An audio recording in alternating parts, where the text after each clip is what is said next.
Hi everyone, my name is Banana Raccoon and this is my guide for balanced Druid PvP in Warlords of Draenor. In this guide, I'll be going over talents, glyphs, macros, stat priorities, enchants and rotations. As this guide will be quite long, you can click on the title of each section to skip to your desired section. I do recommend you watch the entire guide though, to have a better understanding of the balanced spec. If you have any questions, please feel free to post them in the comment section below and I'll get back to you as soon as possible. On the first tier of talents we have Feline Swiftness, Displacer Beast and Wild Charge. The choices here are between Displacer Beast and Wild Charge. Displacer Beast is a nice gap closer or gap creator.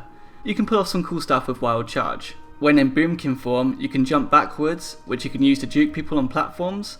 When in bear form you can charge root, in cat form you daze a target, and when not in a form you can jump to a friendly target, which includes your mushrooms. On the second tier we have Ysera's Gift, Renewal and Cenarian Ward. I'd recommend taking Ysera's Gift here. It's a nice passive heal, and with the Heart of the Wild nerfs, Cenarian Ward is not a really strong choice anymore. On the third tier we have Fairy Swarm, Mass Entanglement and Typhoon. Now, all three of these talents are viable. You will want to take Fairy Swarm to stop targets from stealthing, as well as reducing a target's movement speed by 50%. Mass Entanglement can be used to instantly root beam a target, as well as a nice AoE peel. And Typhoon is a good talent to interrupt spellcasting and knocking targets. Whether you choose Fairy Swarm, Mass Entanglement or Typhoon will depend on the situation. On the fourth tier we have Soul of the Forest, Incarnation and Force of Nature. The most viable options here are Incarnation and Force of Nature. Incarnation is our big burst ability which does a lot of damage when lined with Celestial Alignment, and Force of Nature gives a bit more sustained damage as well as more arena control with the instant roots. I personally go with Incarnation due to the big burst, but both talents are very viable. On the fifth tier we have Incapacitating Roar, Ursul's Vortex and Mighty Bash. For RPGs I will generally go with Ursul's Vortex, but for Arena it will be between Mighty Bash and Incapacitating Roar.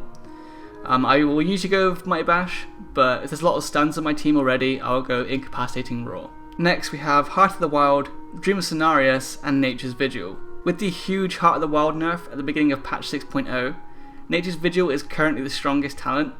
Dream of Cenarius can be okay if you'd rather choose a passive talent, but I would go with Nature's Vigil. Now on the final tier we have Euphoria, Stellar Flare and Balance of Power. Currently, Euphoria is the most viable option. It reduces our cycle time by 50% and our lunar and solar empowerments reduce the cast time of the affected spells by 20%.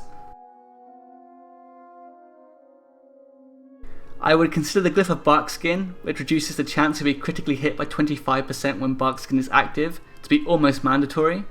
But other than that, the Glyph of Entangling Roots and Cyclone are also really good to reduce cast times. The Glyph of Stampeding Roar can also be useful to get teammates out of roots and snares, as well as keeping you in balance form for the increased speed. The Glyph of Shapemender is a glyph that I really like. What this does is whenever you shapeshift, you get healed for 5% of your maximum health. Our stat priority is Mastery, Versatility, Haste, Crit and Multi-Strike. Although the way that gear works, you'll probably have more crit than haste. And for enchants, you want to go with either the Gift of Mastery or the Gift of Versatility. Both are viable, it's completely up to you.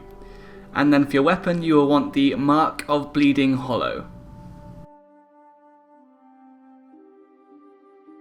For my macros, I use a thing called modifying. What this means is whenever you press Shift, Control or Alt, it will do something different. This is my cleanse macro. If I don't use a modifier, it will cleanse me. If I use Shift, it will cleanse my healer, and Control will cleanse my DPS. This is my Cyclone macro. Arena 1 is no modifier, Arena 2 is Shift, and Arena 3 is Control. This is my Fairy Swarm, it's exactly the same thing as Cyclone. This is my Focus Root Beam. What this does, if I have Mass Entanglement, it will use Mass Entanglement and Solar Beam to root beam the focus target. This is my Healing Touch. If I don't use a modifier, it will heal me. If I use Shift, it will heal my DPS, and Control will heal my healer. This is my Mighty Bash macro. If I don't use a modifier, it will bash my current target, but if I press Shift, it will bash my focus. This is my Rejuve, it's exactly the same as my Healing Touch macro, except with Rejuvenation instead. This is my Roots, exactly the same as Cyclone. No Mod is Arena 1, Shift is Arena 2, and Control is Arena 3. This is my Focus Solar Beam macro. If I don't use a modifier, it will beam my current target, but if I press Shift, it will Solar Beam my focus. This is my Shift macro, which gets me out of roots and slows. This is my one-shot, which is Incarnation and Celestial Alignment and /use 13. The /use 13 is an on-use trinket, which you'll put at the top slot of the trinkets. This is my Trent Beam macro. What this does is if I'm using Force of Nature, I can use the Force of Nature root and instantly Solar Beam. This is my Wild Charge macro, which flies me to a friendly target. If I press Shift, it will fly me to my healer, Control will fly me to my DPS, and Alt will take me to my Wild Mushroom. You do have to press this macro twice for it to work. And now onto our rotations. So, as a boomkin, you want to keep your Moonfire and Sunfire up on as many targets as possible for constant spread damage. You will also want to recast Moonfire and Sunfire when you reach your lunar or solar peak for more damage. You will want to make sure you always have surge charges ticking so you do not waste damage. Also, casting Star Surge in the lunar or solar eclipse will give you the respected empowerment, which increases the damage of your next 2 Starfires and Wraths by 30%. Choosing between Starfall and Star Surge will depend whether you want to go for single target damage with Star Surge or spread pressure with Starfall. In PvP, there is no set rotation as everything is situational, so we will look at this in a priority system. First, make sure Moonfire and Sunfire is up, then use Star Surge for the empowerment, and then either Wrath or Starfire depending on your eclipse. I hope this guide was helpful. If you have any questions, please feel free to post them in the comment section below and I'll get back to you as soon as possible.